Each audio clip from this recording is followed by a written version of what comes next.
വാങ്കഡെ സ്റ്റേഡിയത്തിൽ നിന്നും ശ്രീനാഥ് ചന്ദ്രനാണ് ചേരുന്നത്. ശ്രീനാഥ്, ഇപ്പോൾ ഇന്ത്യ സൗത്ത് ആഫ്രിക്ക കളിയിൽ ഇപ്പോൾ എല്ലാ ദിവസവും ഓരോ ടീമിനും ഓരോ ദിവസമുണ്ട്. ഇന്ത്യ സൗത്ത് ആഫ്രിക്ക കളിയിൽ ആ ദിവസം സൗത്ത് ആഫ്രിക്കയുടെ ആയിരുന്നു. എല്ലാ അർത്ഥത്തിലും ബാറ്റിംഗ് ആവട്ടെ, ബൗളിംഗ് ആവട്ടെ, ഫീൽഡിംഗ് ആവട്ടെ, എല്ലാം അവരുടെ കൈപ്പിടിയിൽ നിന്നു. ഏറ്റവും കൂടുതൽ നോക്കൌട്ടിലേക്ക് വന്നപ്പോഴേക്കും സൗത്ത് ആഫ്രിക്കയുടെ ദിവസമേ അല്ലാത്തൊരു ദിവസം നമ്മൾ കാണുകയും ചെയ്തു. അപ്പോൾ ഓരോ ടീമിനും ഓരോ ദിവസമുണ്ട്. ഇന്ന് വാങ്കഡയിൽ ഇന്ത്യയുടെ ദിവസമാണ്. അക്കാര്യത്തിൽ തർക്കമൊന്നുമില്ല. പക്ഷേ എന്തൊക്കെ ശ്രദ്ധിക്കണമെന്ന് വാങ്കഡയിൽ ശ്രീനാഥ്?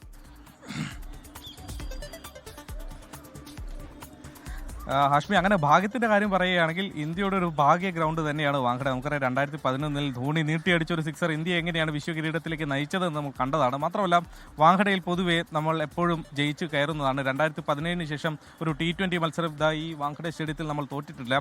ഇംഗ്ലണ്ടുമായി നേർക്കുന്നവർ വരുമ്പോൾ നേരത്തെ അവരെ കഴിഞ്ഞ 2 ലോകകപ്പുകളിലും T20 ലോകകപ്പുകളിലും സെമിയിൽ നേർക്കുന്നവർ വന്ന ടീമുകളാണ് ഇന്ത്യയും ഇംഗ്ലണ്ടും. 2022 ഇംഗ്ലണ്ട് ഇന്ത്യയെ തോൽപ്പിച്ച് മുന്നേറി പിന്നീട് അവർ കിരീടം നേടി. 2024 ആയപ്പോഴേക്കും നമ്മൾ അവരെ തോൽപ്പിക്കുന്നു. നമ്മൾ പിന്നീട് കിരീടത്തിലേക്ക് നീങ്ങുകയും ചെയ്തു. പിന്നീട് കിരീടം നേടി ടീം ആഘോഷത്തോടെ ആ ടീം ബസ് കടന്നു വന്ന വഴിയിലാണ് ഇപ്പോൾ ഞാൻ നിൽക്കുന്നത്. ഇവിടെ ആരാധകർ ഉണ്ട്. ഒരു മലയാളിയെ കിട്ടിയിട്ടുണ്ട്. എന്താ പേര്? ആൻഡ്രൂ. എവിടെയാണ്? കോഴിക്കോടാണ്. രാവിലെ തന്നെ എത്തിയത് എന്താണ് കാര്യം? എല്ലാ കാണികളെ പ്രവേശിപ്പിക്കാൻ ഇനിയും സമയമുണ്ട്. നേരത്തെ തന്നെ എത്തിയത് എന്താണ്? എല്ലാ ഇന്ത്യക്കാരെ പോലെ ഞാനും വലിയ പ്രതീക്ഷയിലാണ്, കാണാനുള്ള ഇതിലാണ്. ടിക്കറ്റ് കിട്ടിയോ? ടിക്കറ്റ് കിട്ടിയില്ല എന്നുള്ളതാണ് ഖേദകരം. വളരെ ഓൺലൈനിലൊക്കെ സോൾഡ് ഔട്ടാണ്. അപ്പോൾ ഇവിടെ എങ്ങനെ ബ്ലാക്കിന് എങ്ങനെ കിട്ടും? ഫൈനലിന് ശ്രമിച്ചോ?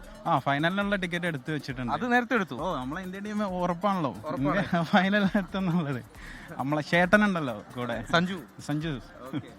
അതാണ് ഇന്ത്യൻ ഒരുവിധം ഇന്ത്യൻ ആരാധകരൊക്കെ തന്നെ ഇത് പ്രതീക്ഷിക്കുന്നു. ഫൈനൽ ടിക്കറ്റ് ഏതാണ്ട് എല്ലാവരും എടുത്ത് കാണും ഇതിനോടകം തന്നെ. കാരണം സെമി ഏതായാലും ഇന്ത്യ വിജയിക്കുമെന്ന കാര്യത്തിൽ ആരാധകർക്കൊന്നും വലിയ സംശയമില്ല. കാരണം ഇന്ത്യൻ ടീമും വലിയ ഫോമിലേക്ക് എത്തുന്നുണ്ട്. അത് അവസാന ഘട്ടത്തിലേക്ക് ആവുമ്പോഴേക്കും ആ ഫോമിലേക്ക് ഇന്ത്യ എത്തും.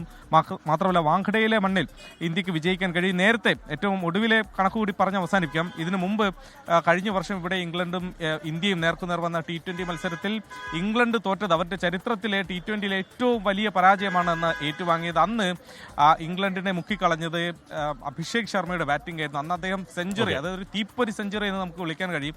അങ്ങനെ ഒരു സെഞ്ചുറി പ്രകടനത്തിലൂടെ അന്ന് ഇംഗ്ലണ്ടിനെ തറപറ്റിച്ച അഭിഷേക് ഈ മത്സരത്തിൽ കളിക്കുകയാണെങ്കിൽ അദ്ദേഹം ആ പ്രകടനം ആവർത്തിക്കുമെങ്കിൽ അത് ഇന്ത്യക്ക് വലിയ വിജയം തന്നെ വീണ്ടും. ചേട്ടന്റെ ടിക്കറ്റ് എടുത്തിട്ടില്ല. പക്ഷെ രാവിലെ ചേട്ടൻ എത്തുകയും ചെയ്തു. ഫൈനൽ ടിക്കറ്റ് ഉണ്ട്, ടിക്കറ്റ് ഇല്ല. പിന്നെ ബ്ലാക്കിൽ വല്ലതും കിട്ടുമോ നോക്കാൻ വേണ്ടി വരിക. ലോകത്തെവിടെയായാലും ഏത് സമയത്തും 24 വാർത്തകളും ഓഗ്മെന്റഡ് റിയാലിറ്റി പാക്കേജുകളും എക്സ്പ്ലെയിനറുകളും വിശദമായി കാണാൻ ഞങ്ങളുടെ യൂട്യൂബ് ചാനൽ നിങ്ങൾക്ക് സബ്സ്ക്രൈബ് ചെയ്യാം.